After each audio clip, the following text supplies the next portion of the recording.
નમસ્તે મિત્રો, હું છું એક વ્યસન મુક્તિ સલાહકાર અને તમે જોઈ રહ્યા છો મારી યુટ્યુબ ચેનલ આપણી જવાબદારી. મિત્રો, આજે આપણે વાત કરવી છે મોઢામાં પડતા ચાંદા વિશે.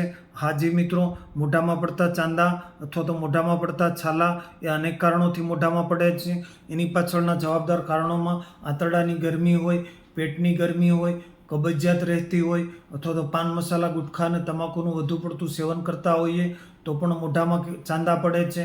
આજે આપણે વાત કરવી છે વ્યસનોના પરિણામે મોઢામાં પડતા ચાંદા વિશે. જી હા મિત્રો, વ્યસનોના પરિણામે મોઢામાં જો અવારનવાર ચાંદા પડતા હોય તો આપણે થોડું સાવચેત થવાની જરૂર છે.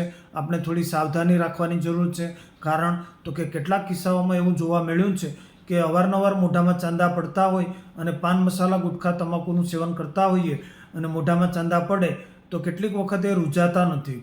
જો એ રૂઝાતા ન હોય દવા લેવા છતાં પણ, એ મટતા ન હોય દવા લેવા છતાં પણ, તો પાછળથી એનું નિદાન કરવામાં આવે તો એ કેન્સર તરીકે સાબિત થાય છે.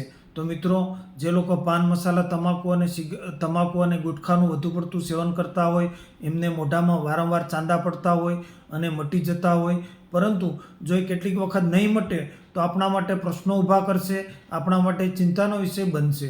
અને માટે મિત્રો, આપણે ધીમે ધીમે કરતાં પાન મસાલા ગુટખા અને તમાકુનું સેવન એ ધીમે ધીમે કરતાં બંધ કરી દેવું જોઈએ. નક્કી કરેલી તારીખથી, આપણી મનપસંદ તારીખથી એ છોડવા પ્રયત્ન કરવો જોઈએ. એ સતત એના માટે પ્રયત્નો કરતા રહેવા જોઈએ. તમે સતત પ્રયત્નશીલ રહો, એ જ મારો મૂળભૂત ઉદ્દેશ છે.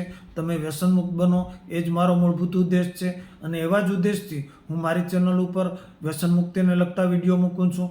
તમે મારી ચેનલ ઉપર જો નવા હો તો મારી ચેનલને સબસ્ક્રાઈબ કરો અને મને એક લાઇક આપો.